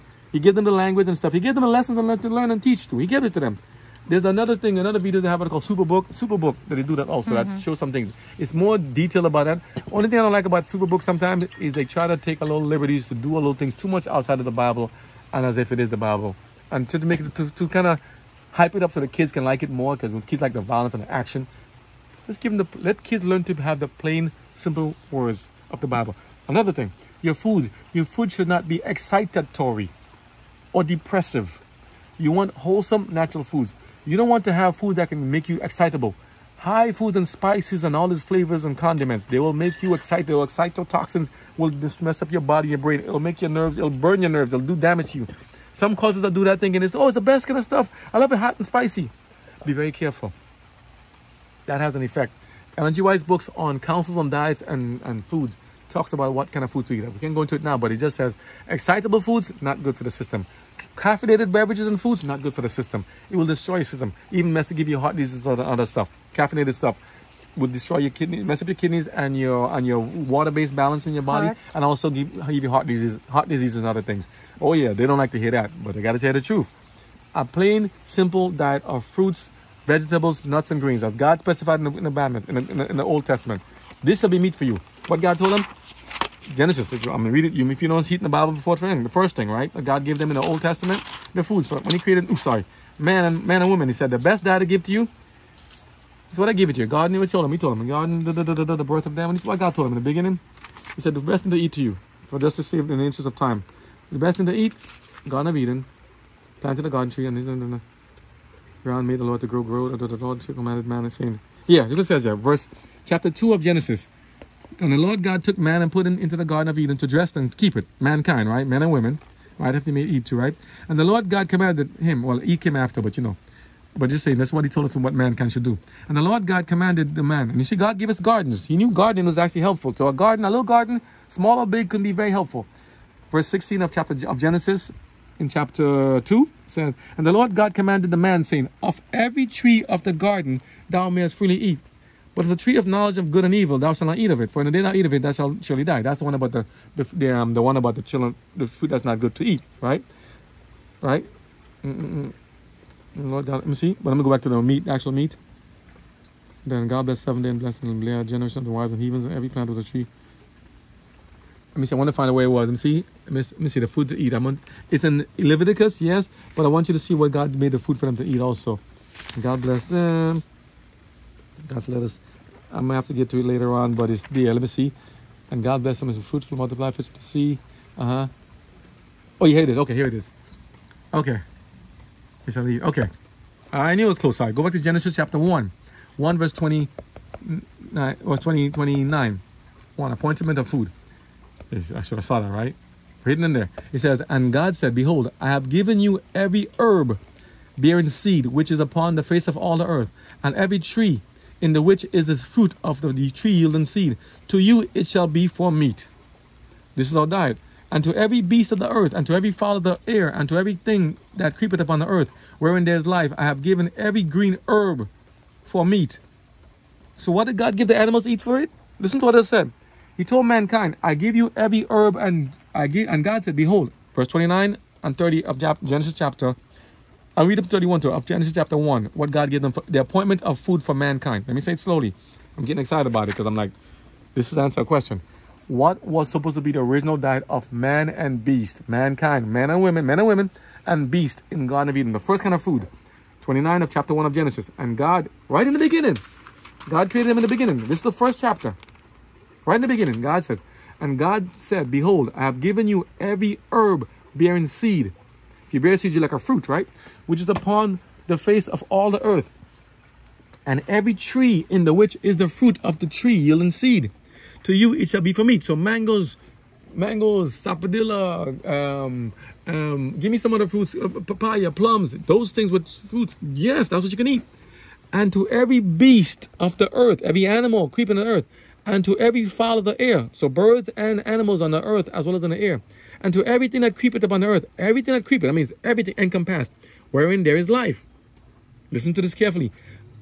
To everyone, I have given every green herb for meat. I have given all these creatures, air and land-based and creeping things, herbs, fruits, vegetables for meat. And it was so. Original diet, plant-based diet, not beef and ham hock or pig feet. And God saw everything that he had made, and behold, it was very good. Did God make a mistake? And the evening and the morning were the 6th day. What did God say was the original diet? So Daniel, Shadrach, Meshach, and Abednego, they didn't have a King James Bible. They didn't have a Durate. They didn't have a New International Version. They didn't have a New King James. They had God's word says, every tree, every plant-based thing is for you for food. Daniel them knew from since a young age how to resist temptation, how to decipher between defiling himself in Babylon's kitchen, eating up the bad food, and then engaging in the vice and practices of Babylon. That even after 3 years of testing and conditioning and working them over and trying to change their names and everything about them, they still knew how to resist temptation and to ask to be proven differently. They asked to be tested among their peers. They ate a plant-based diet as God specified in Genesis chapter 1, verse 29 to 31. Since in the beginning. Since in the beginning of time. It was already there. So why did we eat meat then? After the flood, the vegetation was drowned and died off. God said, you need to have something to sustain you. So you notice what he did. He didn't just put the animals in 2 by 2. Of the clean animals, he put you in 7 by 7. 7 clean animals, right? While the unclean was came in 2 by 2. Sorry, but God allow us to eat meat, people. He allowed us to eat meat back then. But he also put a message in it. He said, for every life that you take, I'll require it of you. Notice how mankind's lifespan has changed since after they started eating meat. Back in the beginning of time, look at Methuselah and all that stuff, and Daniel, of Adam and them. They lived 900 plus years plus. Right? After meat, they started dropping down to 100, 120, and then less and less and less. Now 3 score and 10, 70. 50, meat 40, has diseases 60s. in it. Meat is not the best thing to eat in the long run for a healthy nutritional value diet. If you eat meat without any vegetables, anything to it, but I need certain proteins and vitamin B6 and B12, all the stuff. That's what they tell us. I've been a vegan since 2001. I ate some fish in 2009 when I went to the Philippines. I'm vegan. I'm plant-based here. I don't eat no meat. No beef, no preservatives. But it's okay to eat fish. If it's prepared in the way God has it prepared. Without the blood, without the fat, it has to be drained and poured out all the blood. It's prepared the way. If people ate the meat the way God had it prepared, as he's telling you in the Levitical stuff for food to eat, then that's the you will see. kosher way. Now you make me want to go into Leviticus to want to get the foods down. Seriously, you want to go into the foods, what kind of food you can eat? Because it goes into different. It's like, but I'm saying, Genesis, Exodus, Leviticus, the foods to eat.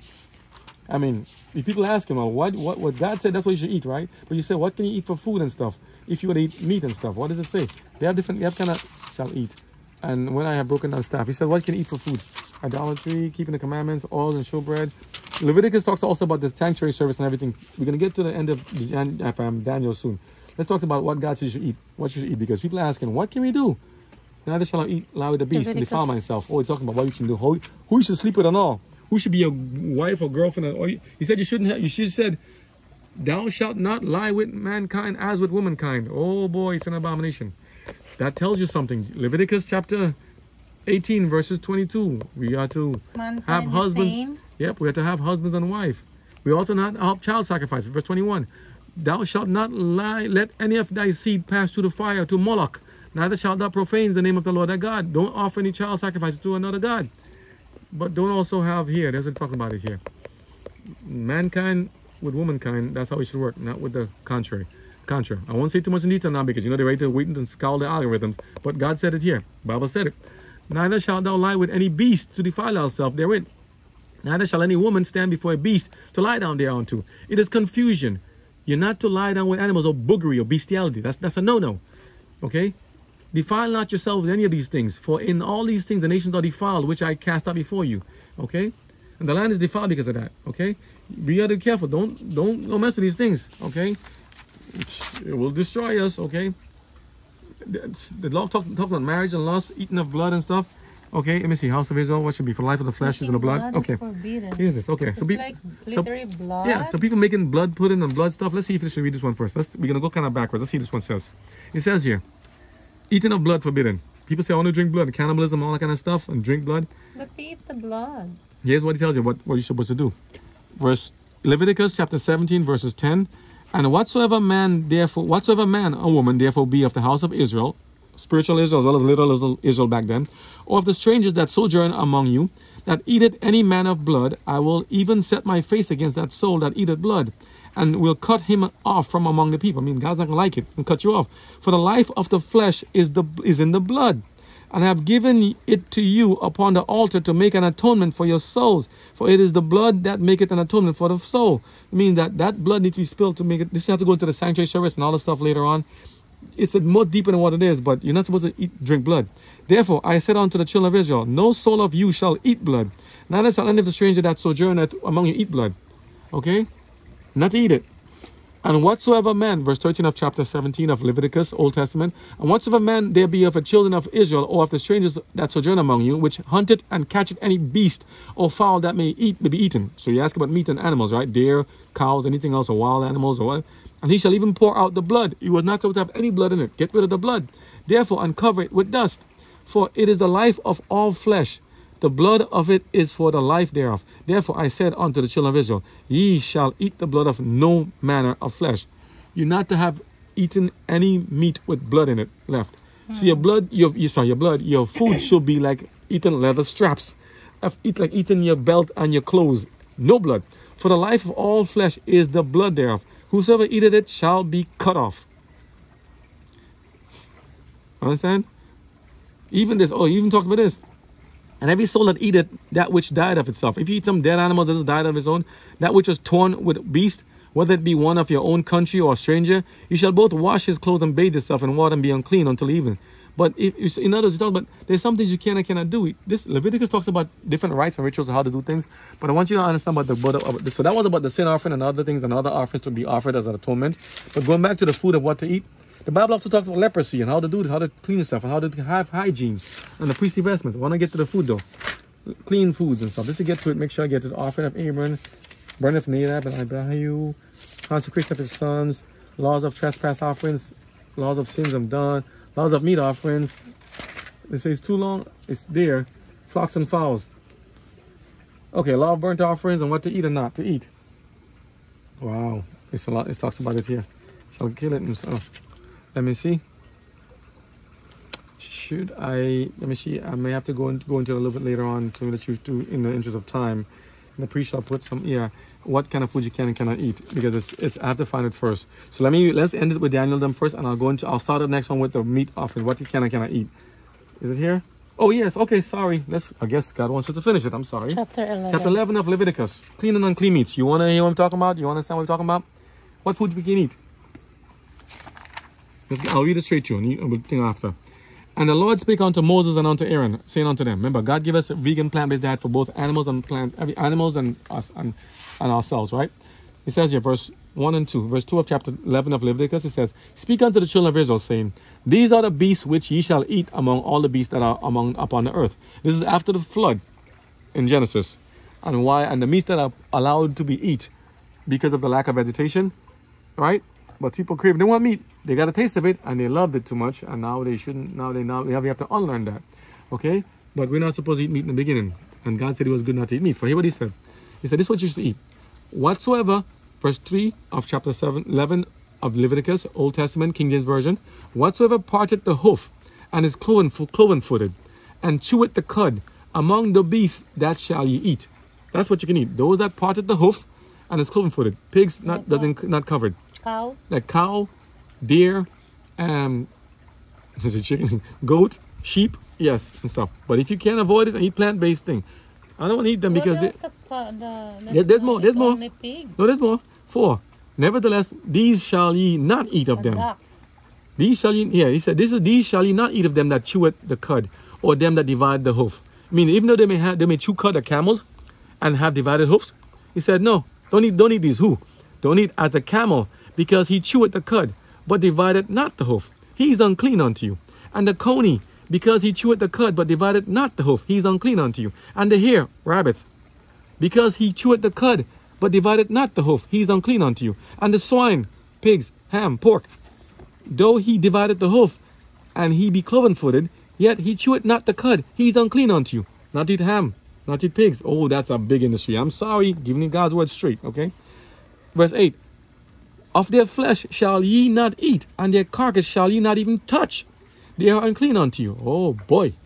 What does God say? So when people say this, and when you say it's halal meats, you know, that kind of term, or the Jewish kind of name for it? Kosher. Kosher and other things. I think those are the ones they pray over. But I think kosher is, they said, when they drain the blood. Something like that, yeah. But the Jewish meat, unless I'm fully in school and instructed in it, I'm not going to go into too much in that about that.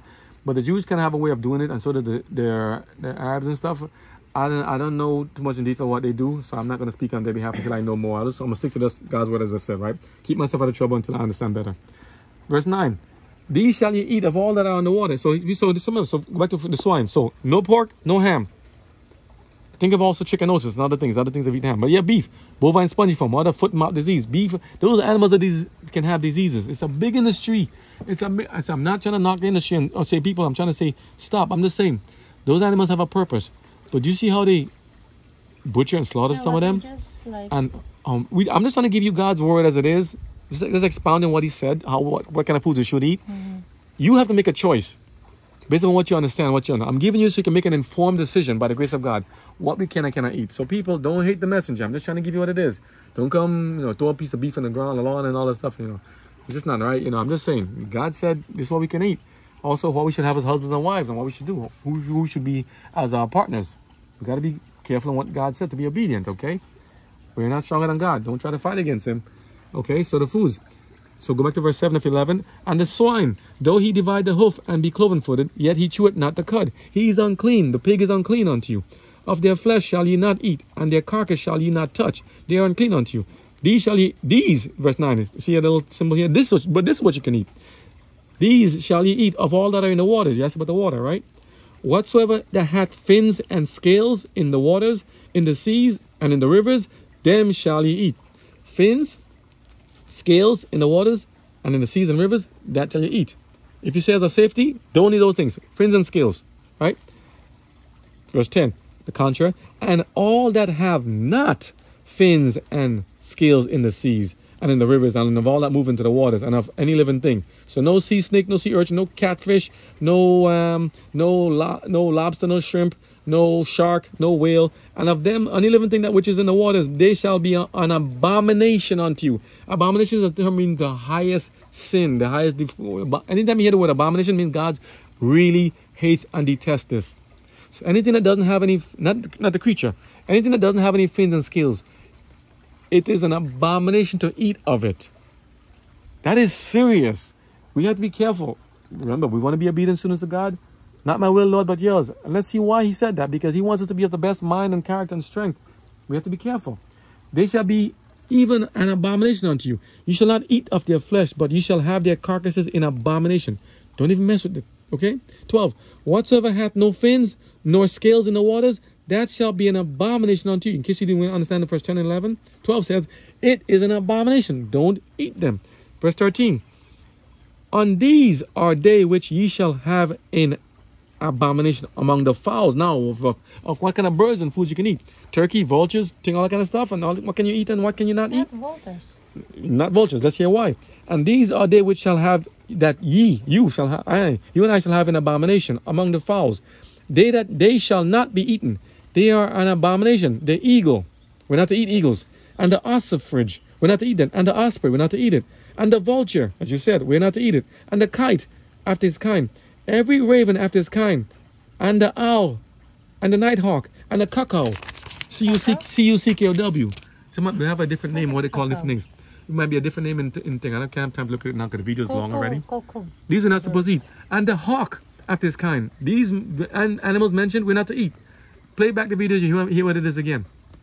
In case I'm reading too fast. We're not to eat these animals of the fowls, right? The eagle, the ossifrage, the osprey, the vulture, the kite, the raven, the owl, the nighthawk, the cuckoo, the hawk after his kind, and the little owl, and the cormorant. You say the Bible is so old. The Bible tells you the stuff since the beginning. And the great owl, don't eat the owls. And the swan, we're not to eat swan. And the pelican, nope. And the gayer, G-I-E-R, eagle. In the Bible has a gayer eagle, I don't know what it is. And the stork, we're not to eat that. And the heron, we're not to eat it after a kind. And the lapin, and the bat, we're not to eat those things. All fowls that creep, going upon all four, shall be an abomination unto you. All fowls that creep, and those going about all four, shall be an abomination unto you. We're going to get to snakes too. Yet these may ye eat of every flying, creeping thing of it goeth upon all four. Here's what you can eat. Verse 21 of Leviticus, in the Old Testament, King James versions, which have legs above their feet. Right? Listen to it. Which have legs above their feet, to leap withal upon the earth. So something that can leap. And frogs? Nope. They have to have legs above their feet that can leap. But let's hear. No frogs. Let's go into detail. Let's hear what he says. Let's see. What it says? Even these of them ye may eat. Who? The locust after his kind. You can eat the locust. And the bald locust after his kind. Now, something, there's locust, there's a locust fruit, and there's also locust animals. Locust you can, according to the Bible. And the beetle after his kind you can eat. Isn't that interesting? And the grasshopper after his kind. Let's make sure I understand it correctly. Yet these may ye eat of every flying thing. I'm like, I don't want to eat that. That's what he says. So those things, eating the bugs, I'm not telling you anything yet. Let's read it first. Let's read it to get clarification. Yet these may ye eat of every flying, creeping thing that goeth upon all four, which have legs above their feet, to leap withal upon the earth. Just in case there's no plant-based thing right there. That's what he says. Even these of them you may eat. The locust after his kind, the bald locust after his kind, and the beetle after his kind, and the grasshopper after his kind. Seriously? Grasshoppers? Wow. 23. I got it. Let's say it. I talked about that stuff. Talking straight, right? 23. But all other flying, creeping things which have 4 feet shall be an abomination unto you. So only thing he gave us was just locusts, grasshoppers, beetles, some beetle, right? Nothing else. All other creeping things which have 4 feet shall have an abomination unto you. You can't eat. And for these ye shall be unclean. What do you mean? Whosoever toucheth the carcass of them, and the dead part of them, shall be unclean until the evening. And whosoever beareth out of the carcass of them shall wash his clothes and be unclean. So when Samson ate honey from the dead lion, that was an abomination. That was unclean unto him. He was not supposed to do that as a Nazarite. He broke his oath. He was unclean. And he didn't just break it to himself. He gave it to his parents also. So he did more damage than that. Why is the evening? Even meaning that God has a specific time where you're unclean. It's very specific. It's a priestly way of determining it. God is very particular and very peculiar. You have to understand how he does it. Verse 26, the carcasses of every beast which divided the hoof, and is not cloven-footed, nor cheweth the cud, nor unclean unto you, every one that toucheth them shall be unclean. And whatsoever goeth upon his paws, among all manner of beasts that go on all four, those are unclean unto you. So no leopard, no lion king, no lions, no bears, no dogs. You're not to eat that stuff. No cat. Whoso toucheth their carcass shall be unclean until evening. And he that beareth the carcass of them shall wash his clothes and be unclean until even. They are unclean unto you. These also shall be unclean unto you among the creeping things that creepeth upon the earth. Who? The weasel and the mouse we're not to eat. And the tortoise, we're not to eat tortoise after his kind. The turtle. He goes more. Turtle too. Verse 30 of chapter 11 of Leviticus, King James Version, Old Testament. And the ferret. And the chameleon. Ferret? And the lizard. What is ferret? Ferret is like a weasel, a little ferret. Bird? No, it's a creeping thing, a creeping crawly. A ferret, F-E-R-R-E-T. And the chameleon, and the lizard, and the snail, and the mole. We're not to eat those things. Snail. These are unclean unto you. Among all that creep, whosoever doth touch them, when they be dead, shall be unclean until evening. And upon whatsoever any of them, verse 32, when they are dead, doth fall, it shall be unclean unto you. You don't touch it, don't mess with it. Whether it be any vessel of wood or raiment or skin or sack or whatsoever vessel it be it, wherein any work is done, it must be put into the water, and it shall be unclean until even. So it shall be cleansed. You see, people don't normally read about the little details like this. I'm like, God saying, get into it. Okay? So the video may be long and tedious. I know, and I'm sorry it's long enough, but you got to understand. Play it back again. The food you can eat and what you cannot eat, this is what it tells you. For those in different countries watching it, those whose diet and stuff may be of that kind, I know it can be a difficult thing to say the pun, pardon the pun, to ingest, to take this kind of message on. God has specified foods that you can and cannot eat for all of us. In some countries, this might be the main staple of diet for them, understandably. We're saying, if God made everything in balance and knows exactly what to eat, He knows what to give you as a substitute. So it's in our best interest to seek God prayerfully and say, Lord, well, if He said those things we cannot eat, them, now we cannot eat. What can we eat? Let's see what God said we can eat. Fruits and herbs that can repair itself. But some foods, like foods that caffeine and other things, like fruits that have cocoa and other seeds and stuff. Some foods that give us excitotoxins and other stuff. Later on, you learn those things are not to be eaten and ingested also. Fermented foods, even healthy, good fruits and vegetables, not to be eaten as well. So it's very specific how He talks about it here, but God also has more details later on, including Ellen G. White, giving more detail into it. They'll go into more detail later on. So now, just take it as a surface level. It's okay. And later on, let's see what happens in detail. But books and stories by Ellen G. White, as well as by Doug Batchelor, of foods you cannot eat, goes into more details about it. And you can see them on YouTube. And she also have an app, E.G. White Estates, Ellen G. White Estates, I think verse 1 and chapter books, app 1 and app 2, they go into detail about it. Okay, but stuff we can and cannot eat. But it tells you these things we can't eat for your foods and stuff. So, so I'm saying God has a substitute we can eat and what we can and cannot eat. So we have to understand that He means what He means, It's just, so he tells us, you cannot eat things that creep on his belly, like for snakes and stuff. We can't eat those snakes. We can't eat those things, So we ought to understand what God says. He's peculiar. So I'm certain if Daniel refused those things in the book of Daniel, what Nebuchadnezzar offered before him was a king who should know everything, right? Surrounded by counselors and wise men, right? The food we can eat. He should know what's there. But we're not to assume anything. We have to take God's word. That's why God's word is being spoken right now among the world and to be given out like this. Because we're now here. We take from God to give as food. As God blessed the disciples with the foods and give it to them, we have to take to give. So we're taking what God's given us and wisdom He's given us over the years to take and to give. We have to give. We're giving back the message. We're giving back some clarity, clarifications according to what God said compared to what the world says. The world says, go for it. God says, no. You have to have very specific things. We take care of our car.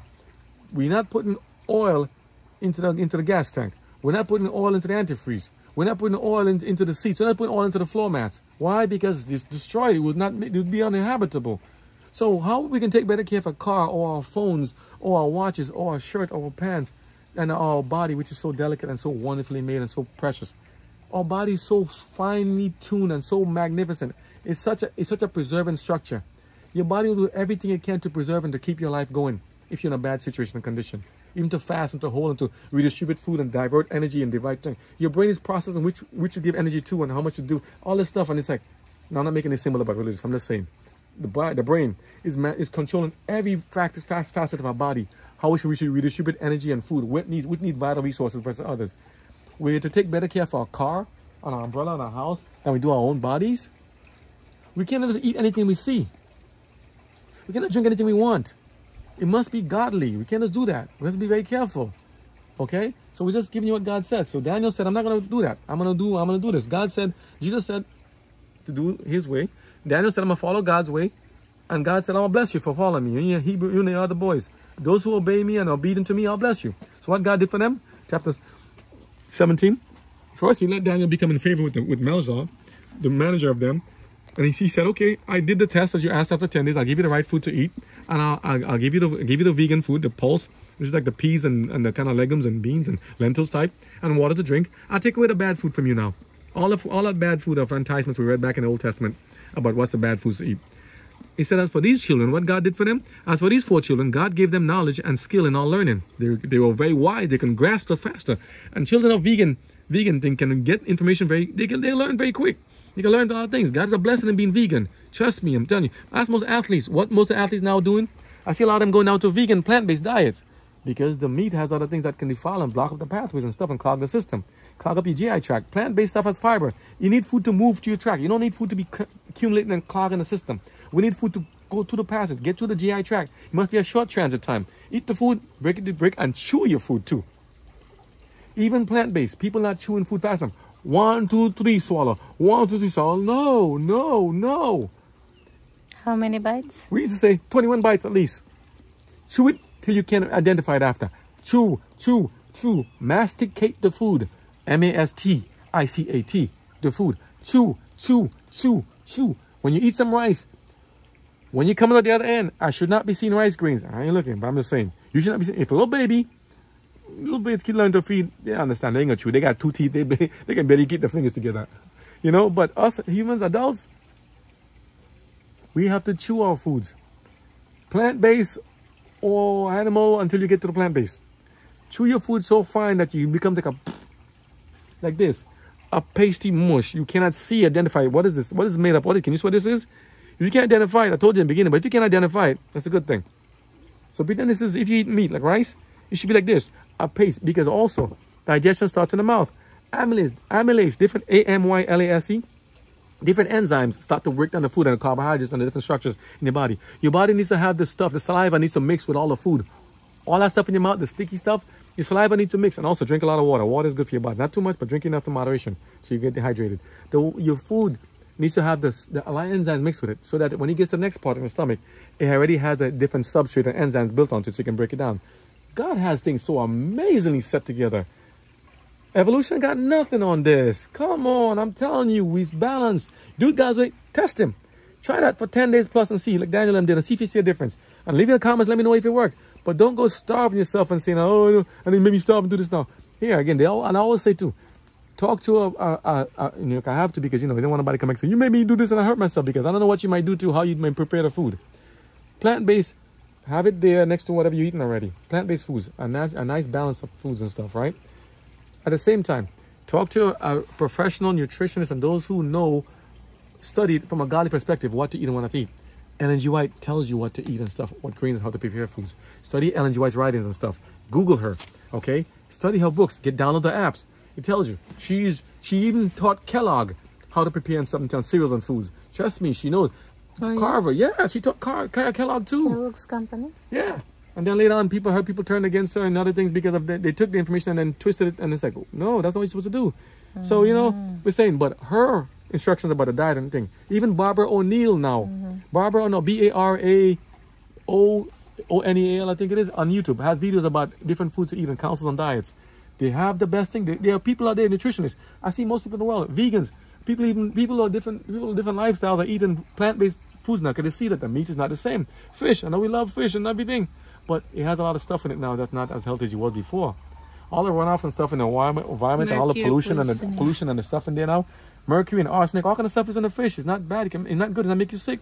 If it's homegrown, if you have it grown in a pond where you can do fresh thing, maybe a different story. But if you can go plant-based, go plant-based.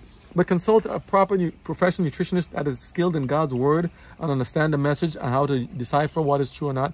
Not just to eat what you want and then if you live and make it out here, you're blessed. No. Many people eat a lot of these bentos, dwellers, high salinity, high stuff that eat, like, those animals, the crabs and all this stuff that are scavengers that eat the stuff and eat carrion, dead things, dead matter. They have different systems in their body to break it down. We don't have those things. So you eating what they have. Some of it is stuck in their gizzard, in their liver and all that stuff and in their body. They can break it down. They can abide by it. Like how some creatures can get bitten by snakes and stuff. They can fight the toxins. We can't do that. So we're not all equal to the other animals. So why are we trying to be like them? The new trend and fashion eats the bugs. No, we have to eat God's word. It said if you're going to eat some bugs, the ones that God specifies should be at least a safe bet. But the better thing is to eat stuff because chitin and other things, we can't break it down with our regular GI tract as it is. But the one that God specifies, eat those. Rewind the video. And then you eat those, but not the ones that God didn't say to eat, okay? So that's only food. The earth is big enough. God has a way of giving you things that you may not even have seen. That's right in front of you, right under you, right around you, and you will see. Start growing your own crops and gardening. Start gardening. Start making a little stuff in your own home. Okay? Let's continue this one. He says here.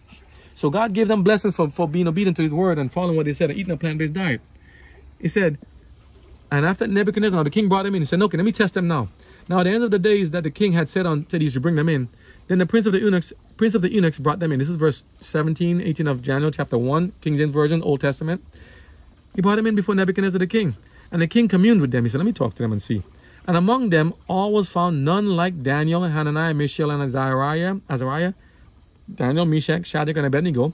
None was found like unto them. Therefore stood they before the king, meaning that they were so wise and skilled. None of them, no other people in the kingdom, no other kings and kids in the same group of them were like them. They couldn't stand before them. So they were allowed to stand and become wise men of the king. King said, and in all matters, verse 20, and in all matters of wisdom and understanding, that the king inquired of them, he found them 10 times wiser and better than all the magicians and astrologers and all that were in his realm. Because of eating a plant-based diet and following God's wisdom and God's word, they would become 10 times wiser and better than even the fake magicians and astrologers that were in his thing. Shouldn't the astrologers have predicted that? Shouldn't the fortune tellers and the sorcerers have known that? Duh. Okay, 21. And Daniel continued even unto the first year of King Cyrus. He lived even until that time. That's how special God is. He gave them what they needed to do. That's good. I'm going to take a rest of my voice right now. And we're going to get into a dream real quick now of Daniel. And how the vision of the gift that God gave him in chapter 2 of Daniel. What he meant by that. And how even the wise men and so-called wise pundits of this world and this nation of this life now said they know what the vision. They know what the vision is. That vision is going to set the tone of everything else to happen in the kingdom of God. In this world right now. It's going to set the... Let me rephrase that. He's going to set the tone of what's happening in the kingdoms to succeed in kingdoms to come, to prepare us to meet and to get ready for the kingdom of God. So he's going to set the tone. We're going to get the dream, chapter 2, and we're going to get the interpretation. And later on, we're going to see what he tried to do. Nebuchadnezzar tried to do the twilight division, and how God stepped in, and how Nebuchadnezzar had to understand God's way is the only way. You can do it. There's so many stories here. Wow. I'll try to get up to chapter 5. So this is going to be a lot of lessons today. We're going to get to 5 about how Nebuchadnezzar finally said, I see it. We're not going to get to Belteshazzar, most likely. He didn't listen to what God told his grandfather, Nebuchadnezzar, and he got himself destroyed, and then the kingdom was taken over from him to the Medes and the Persians. But we're going to get up to chapter 5. We're in chapter 1, going to chapter 2. We're going to get to chapter 5 today. So people, get ready mentally. Eat your food, get your stuff, focus, get something, charge up. We're going to get to the next part. God bless you all. We're going to get to the next part. Let me get my twin thing for myself. Love you guys. We're going to get into this. We ain't backing down.